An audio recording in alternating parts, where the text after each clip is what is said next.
మీ business ఏదైనా మీ ఊర్లో promotion చేయాలంటే అది సుమన్ టీవీతోనే సాధ్యం. ఇప్పుడే సంప్రదించండి. సార్ మా కనిగిరి ప్రాంతం వెనకబడ్డ ప్రాంతం సార్. అక్కడ గతంలో చంద్రబాబు నాయుడు గారు ముఖ్యమంత్రిగా ఉండగా 2016లో IIIT కాలేజీని అక్కడ శంకుస్థాపన చేశారు సార్.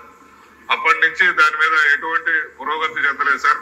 గత ప్రభుత్వంలో దాన్ని నిర్లక్ష్యం చేసి దాన్ని కట్టుబడి కాకుండా అవరోధం కలిగించారు కాబట్టి సార్ దాన్ని ఇప్పుడు మన లోకేష్ బాబు గారు విద్య పట్ల ఎన్నో సంస్కరణలు అన్ని చేస్తున్నారు సార్.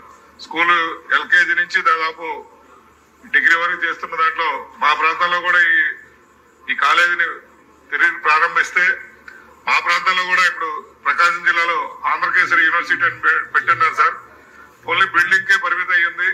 దాన్ని కూడా కొద్దిగా అభివృద్ధి చేసి మా ప్రకాశం జిల్లాను కూడా ముందంజలోకి తీసుకెళ్లవలసిందిగా కోరుతున్నాం సార్. Thank you sir. తల రామకృష్ణ గారు, బుచ్చ చౌదరి గారు, ఉగ్ర నరసింహారెడ్డి గారు బిల్ కన్నా ఎక్కువ వేరే విషయాలు మనం డిస్కస్ చేస్తాం జరిగింది. చాలా ఇంపార్టెంట్ ఇష్యూస్ కూడా రేస్ చేశారు అధ్యక్ష. మొదటిది ఉగ్ర నరసింహారెడ్డి గారు చెప్పారు అధ్యక్ష, IIIT గురించి ఆయన ఆల్రెడీ దాన్ని కలిసారు, ఆ లెటర్ కూడా ఇచ్చారు అధ్యక్ష. సెషన్ అయిన తర్వాత అది కూడా టేకప్ చేస్తున్నాం. ఉగ్ర గారు చాలా తేలిక మా ప్రాంతం వెనుకబడిన ప్రాంతం అన్నట్టున్నారు అధ్యక్ష. ఇంకో 3 సంవత్సరాలు ఇవ్వండి అధ్యక్ష వాళ్ళకి. CBG ప్రాజెక్ట్, రిలయన్స్ ప్రాజెక్ట్ మొత్తం ఆయన ప్రాంతానికి వస్తుంది. ఆయన ప్రాంతం రూపురేఖలు రాబోయే 3 సంవత్సరాల్లో మారబోతున్నాయని గౌరవ సభ్యులు తెలుపుతున్న అధ్యక్ష. అంతేకాకుండా అధ్యక్ష ఆంధ్ర కేసరి యూనివర్సిటీ గురించి గౌరవ సభ్యులు మాట్లాడారు అధ్యక్ష. 2022లో ఏర్పాటు చేశారు, ఎలాంటి శాంక్షన్ పోస్ట్ లేకుండా ఏర్పాటు చేశారు అధ్యక్ష.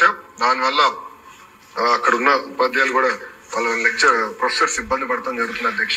సో యూనివర్సిటీస్ అందరినీ బలోపేతం చేయాలి. గౌరవ సభ్యులు చెప్పినట్లు అనేక మంది దాతలు కూడా ముందరికి వస్తున్నారు. ఒక మెకానిజం ఏర్పాటు చేయాల్సిన అవసరం ఉంది.